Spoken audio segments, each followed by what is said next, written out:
Hi everyone, my name is Nokwazi Mzobe and I am the founder of Matoyana, and I have been requested by the Hive to talk about future-proofing your business model. And as I talk about this, I will be referencing Vuga Wanele, which is a digital marketing agency, and referring them as I speak through certain concepts around business models. So to start off, I want us to start off with a definition, and it's very simple. A business model is just about how your business makes money. It's not about how much money it makes money. It's not specifically just about what it makes money from, but really it's about how, and it looks at it holistically. And this is the only time I'll be talking theory, right? We need to think about exactly what a business model looks at. So if we look at this diagram on the slide, it first asks us, okay, what are we offering the customer? So what is our value proposition, or what problem are we solving for the customer? And we need to be very, very clear about that. Two, who is the customer? And I like what they've shown over here, because they said, who is your target customer or key customer? And this has to be very, very top of mind, because not everybody is your customer, and you need to understand that. And then the next part is about the how. So how do we take our services and products, so the what that we sell and what we're offering to the customers, and actually bring it to the customer? How do we go about it? How do we do it? Right? So that's the how, it's the value chain. And then lastly, we are in business to make money. So what are the revenue streams? So how do we actually get money in the business? So really, in a nutshell, this is what a business model is. So let's use Vuga Wanele and look at how they've looked at their business model, and how they've also pivoted their business model in order to survive the current state of the world, right? Not just the state of the economy, but the state of the world, and how COVID has impacted us. And so before we continue, the thing that we need to be thinking about as businesses is that we've got to innovate. And here's the thing, is that the biggest misconception about innovation is that we think that is this huge thing that we need to create something new and different. No, innovation is about changing something small, and it can change something small that will make a big impact in the business. And so when we bring this back to business modeling, I just want to point out is that as you're thinking about what should be my new business model, here's a nice stat to have in mind, that 90% of existing business model or business model innovation is basically a recombination of existing ideas and concepts from other industries. And so this is what I really want to point out here, is that specifically for those of you who may be starting a business, but also those of you who are sitting here and saying, I have no clue in terms of what I need to do to innovate my business model, is that don't just look at your industry. Look at other industries and look at what other people are doing and other businesses are doing. Businesses that are the total opposite of where you are in, right? Look at what they are doing. See if you can take certain lessons and concepts and reapply them to your business. And really, really, that's where it starts. And so to move on, I want to start off in terms of future-proofing your business model. What are the key things we need to look at? And the first one is customer. Our businesses have to be solving problems for the customer. We have to be providing solutions for the customer. So it's more important now than ever to be customer centric. If we think about it, there are businesses that are not operating. And why are they not operating? Because right now we as customers don't have a need for their services and for those specific products, right? So we really got to think about it in that way. A lot of people have been impacted. A lot of people have lost their jobs. So if we take for example, concept of going into a grocery store, right? If you've got X amount of money in your wallet and you've got to spend money on something, you want to feed your family, right? And you want to keep them healthy, so you're more likely to spend money on fruits and vegetables or on meat and nutritious food than go into the snack area, right? Because you have so much you can spend money on. So right now snacks are a luxury, and not everybody can afford that luxury. So this is really what I mean about being customer centric, is what problem are you solving for your customer, and are you really listening to your customer? And this is what I love about what Sneh did. You know, Sneh talks about how when she now approaches customers, she comes with the mindset of listening. So what we tend to do is that we come and we just want to provide a solution to the customer. The key thing in solving a problem is that we've got to really understand what the problem is. And that means that we've got to listen, ask questions and listen. And then go back to the drawing board and say, okay, this is who my customer is. This is the problem that my customer has. How do I solve it for them?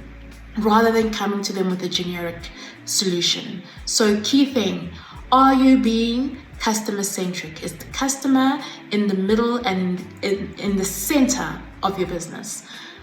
The next point I want to point out, and this is something that I love that Sneh pointed out as well in terms of how they've been operating. So when she started, right, her value proposition was very clear. It was about providing affordable online services so that small businesses and startups can be present online in the most affordable way. Now, what's powerful about this is that one, her value proposition was very clear. So the what was very clear: affordable online services. Two, the customer was very clear. Her key customer was very clear. It was small businesses. But guess what happened, right? Because her value proposition was so good, she now started getting business from government and from bigger organizations, because government and big organizations want to be online and want online services, and they want it in the most affordable manner. So that's the key thing, is that she started small. She started with a small segment and she was very focused. But now, I'm sure in her mind, she was always like, I am going to grow. And of course, how she's going to grow is through being able to service a wide variety of customers. So as you're thinking through, right, not everybody's your customer. So start small, be niche, right? But realize that you've got to think big, right? But you can't start big. Start small, and know that you will work towards your big goal or your big vision. So the other thing I really like that Sneh brought out in her presentation is that we've got to be agile and we've got to adapt, because we don't, we'll die. And so she pointed out that at the beginning of COVID, you know, her business, even though it was digital, there was a freeze, right? Because her customers and her clients were probably sitting and saying, can we afford these services? Or can you afford them in the way they have been delivered before, right? So what is very key for her is that she had to be agile. She had to rethink how she did business. She had to rethink what services she brought to the customers. She had to rethink how she approached the customers and how she presented her solutions. And so this is really important, is that, you know, when we say rethinking your business model, it's not just rethinking part of it, it's rethinking everything. So she relooked the how, right? She also relooked the customer, and she also relooked even the value proposition, so her services and products. So she introduced things like AR and VR, which is quite important. So that's the key thing as well, is that when you think about your business model, gotta be agile. Don't be stubborn. Don't be stuck in the mud, right? Think about, where can I pivot? And as I said earlier, it doesn't have to be something big. It doesn't have to be, I'm totally changing the industry I'm in. I'm totally changing what I'm doing in order to be something else, right? But it can just be changing something small in your business so that you can still service your existing customers, or maybe service new customers. And so to move on. So the other thing I really liked about what Sneh said in her presentation is that collaboration. So she taps into the sharing economy and the gig economy. And really these are the business models of the future, right? We had moved from the days of us having to own these huge assets and having to have, thousands of employees, right? In order for us to be able to deliver the work that we deliver. And, she has a great model where it's her and her business partner in the business, but because she works mainly on projects, she then leverages the gig economy. So she brings in the professionals as and when she needs them. And this is really, really a good model to look at in terms of you do not have to have people full time, because when you don't need their services, then you aren't utilizing them. And so rather bring them in as and when you need them. And this will help you manage the cost of operating your business and keep costs down. And so these are things that we need to think about. How do we tap into the gig economy? How do we share? How do we look at models of exchange of services? It doesn't always have to be, paying for services. Is there a way that you can barter services with other people? So really think broadly about collaboration and partnering, and don't just look at it in the old way of collaborating. So be more open-minded with regards to that. The next one is digital presence. So, what's great is that her business is basically about helping businesses have a digital presence. But I think for me, what really stuck out about what she said is how then she realized that she was not leveraging all the digital platforms that she could leverage in order to get great business. To get more business.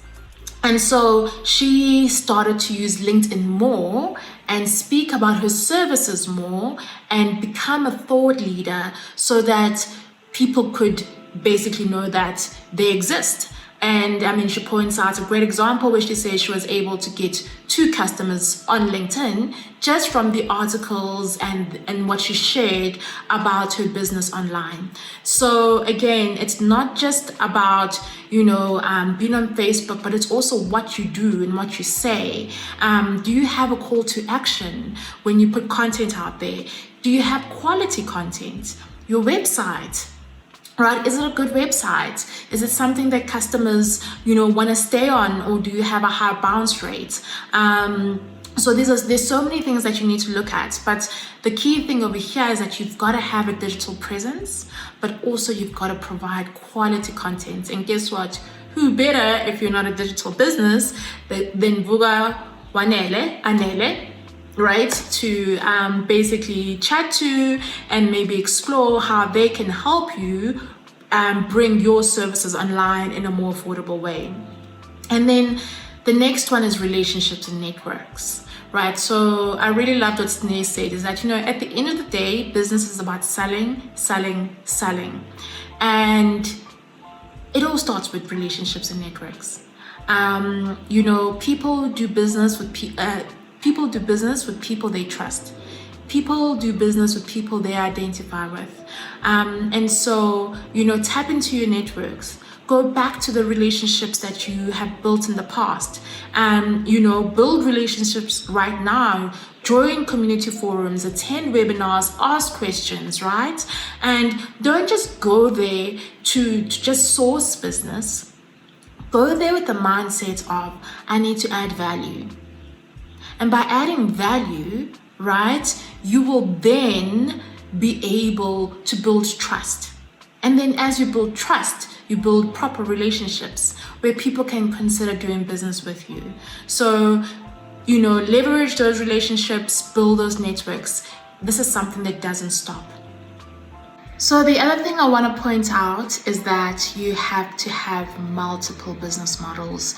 You just can't have one way of delivering your offering to your customer, and you can't just have one type of customer. I know I said, not everybody's your customer, but you need to be very, very clear on who your customer segments are, and in terms of your offerings as well. What different offerings are you providing your customers? And even in terms of how you're delivering, right? Do you have an e-commerce store, or are you on another e-commerce store? So are you on Take-A-Lot? Are you selling via somebody else? So this is really what you need to look at and say, have I diversified my business model enough to ensure that I am protected from any changes that may continue to happen in the present and also in the future? So let's look back at the business model navigator, right? So ask yourself, who's my customer? Has my customer changed? Have my customers' needs changed? And if they have changed, then how do I relook my offering? The value that I was adding before, is it still relevant? Something needs to change. And the how am I delivering? I think the one thing I didn't touch on was experience. Customers are very discerning, and they have so many things that are offered to them, especially online. So it's important to provide quality and to provide a great customer experience. And then, of course, how is your revenue created, right? Is it through subscription models? Maybe you can have an API that plugs into a banking system.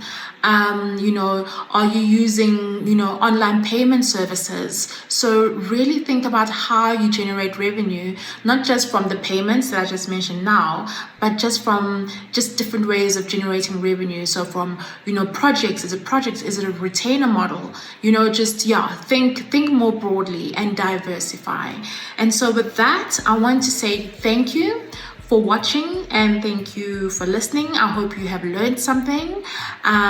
This isn't everything about business models. There's so much more information you can get. So I suggest you go online, you Google, you listen to stories about different businesses, about how they've pivoted and about how they've changed their business models in order to stay relevant and in order to be sustainable in the future. And so that's me. Thank you very much for watching, and I wish you all the best in your business ventures. Bye.